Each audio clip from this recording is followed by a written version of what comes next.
Si vous pensez que travailler plus que les autres vous garantit une promotion, vous pourriez être en train de détruire votre avenir professionnel. Voici pourquoi. C'est inconfortable à entendre, on nous a appris l'inverse. On nous a répété que l'effort finit toujours par payer. Pourtant, aujourd'hui, vous allez comprendre pourquoi travailler dur est parfois le piège le plus invisible de votre carrière. Et surtout, comment éviter de tomber dedans. Sur cette chaîne, nous vous aidons à bâtir votre carrière professionnelle avec stratégie, lucidité et vision. Si vous êtes nouveau ici et que vous voulez faire avancer votre carrière de manière intelligente, abonnez-vous pour ne plus manquer nos prochaines vidéos. Dites-moi en commentaire, est-ce que vous avez déjà eu l'impression de tout donner sans vraiment avancer? Peut-être que vous vous reconnaissez. Vous arrivez tôt, vous partez tard, vous acceptez les tâches difficiles, vous êtes fiable, sérieux, disponible. Quand il y a une urgence, on vous appelle. Quand il faut sauver la situation, on pense à vous. Vous êtes celui ou celle sur qui on peut compter. Et pourtant, les promotions passent. Les augmentations semblent aller ailleurs. Les opportunités stratégiques ne portent pas votre nom. Vous regardez autour de vous et vous voyez des profils moins expérimentés, parfois moins compétents techniquement, mais mieux positionnés. Cela crée une frustration silencieuse parce que vous avez respecté les règles, vous avez travaillé dur. Le problème, c'est que le marché du travail ne récompense pas l'effort. Il récompense la valeur perçue. Et c'est là que tout change. Tout comme vous, à ma sortie de l'université, je pensais que la clé était simple. Travailler plus que tout le monde. Je prenais toutes les missions. Je restais tard. Je faisais le travail des autres quand il le fallait.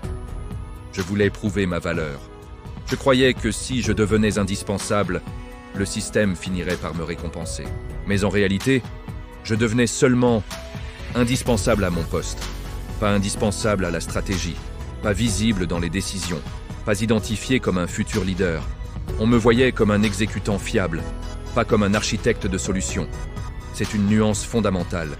Dans son livre « The 7 Habits of Highly Effective People », Stephen R. Covey explique que l'efficacité ne consiste pas seulement à faire les choses correctement, mais à faire les bonnes choses. Il insiste sur la différence entre être efficace dans l'exécution et être efficace dans l'orientation.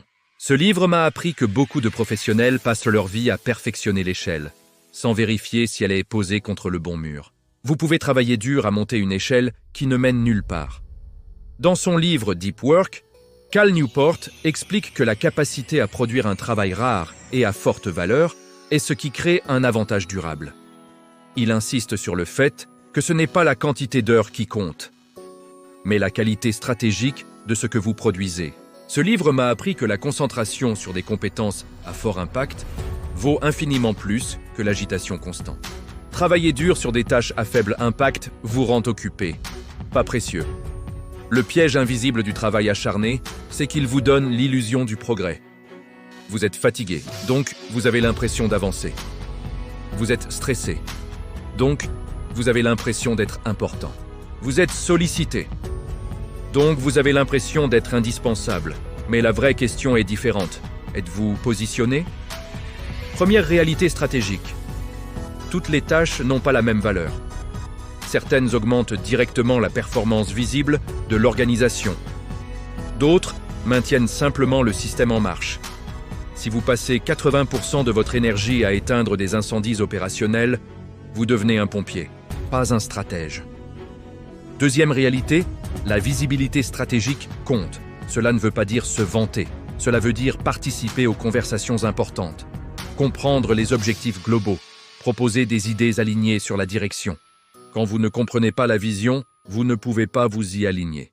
Troisième réalité, les compétences rares créent le pouvoir. Si tout le monde peut faire ce que vous faites, travailler plus dur que les autres ne suffit pas. Il faut devenir difficile à remplacer.